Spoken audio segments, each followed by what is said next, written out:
ضحكة وفقد موجع.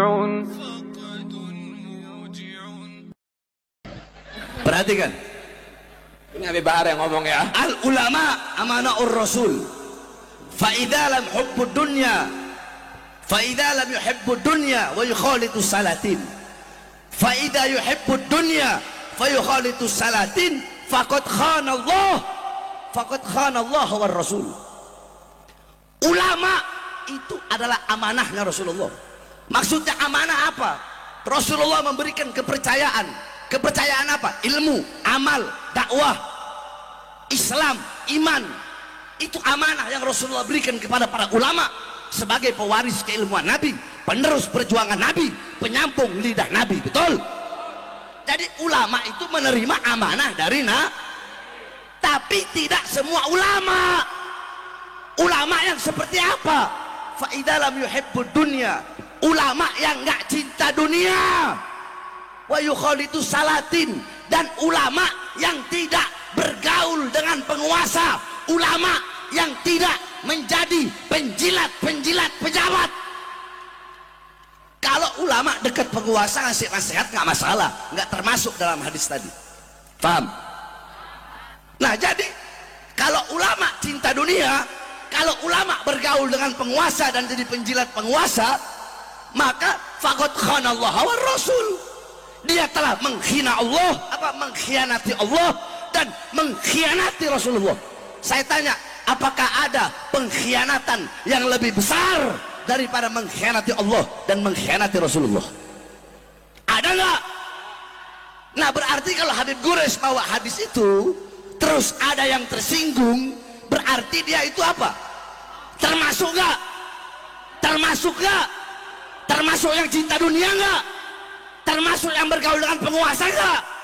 Termasuk dengan yang jadi penjilat pejabat nggak?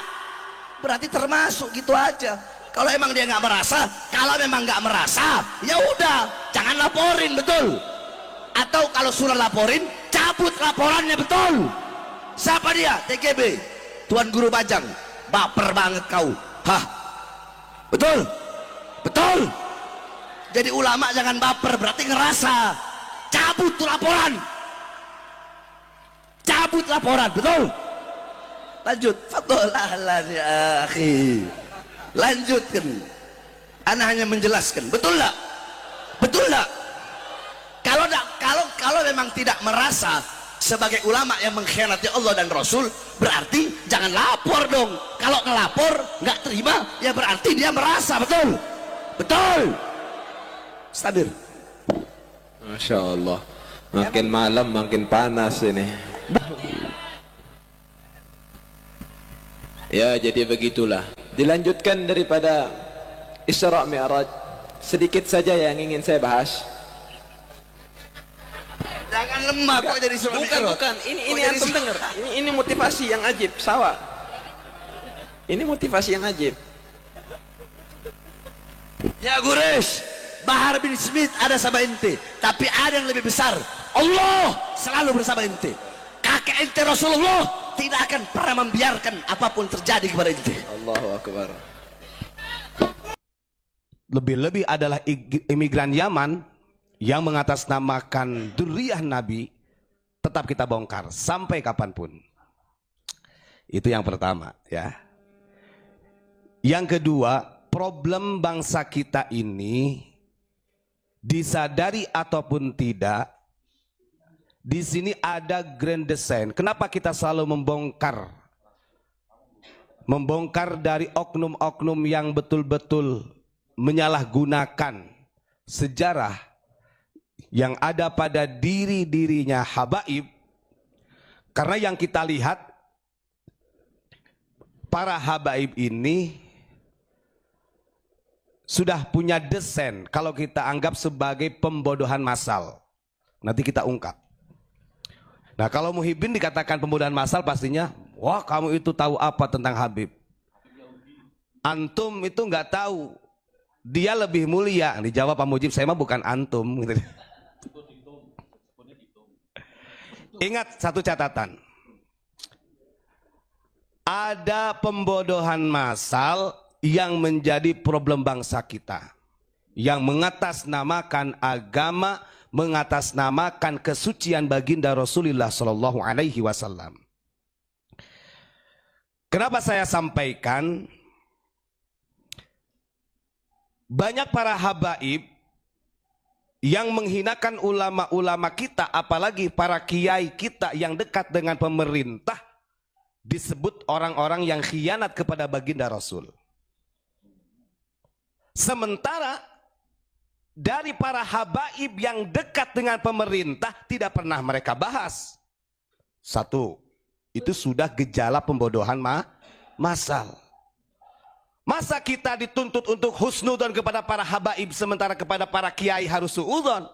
Nanti dulu.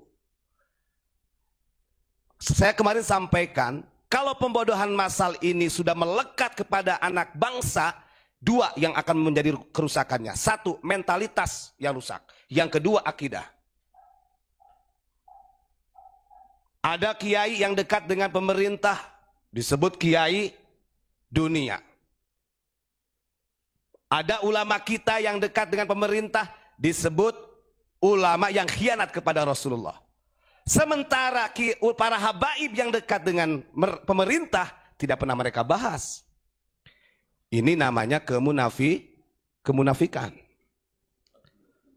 Padahal hadisnya yang disampaikan sama.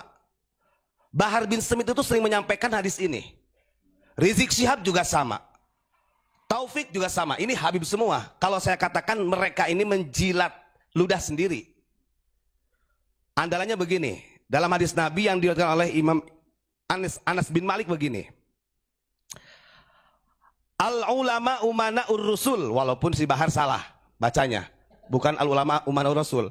Al-ulama amana'ur rasul katanya. Goblok, itu bukan pinter.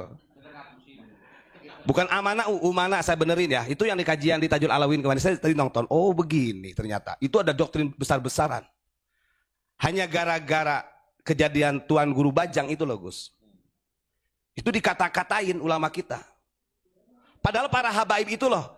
Tidak ada selain orang Indonesia, wabil khusus orang-orang NU yang memuliakan para habaib.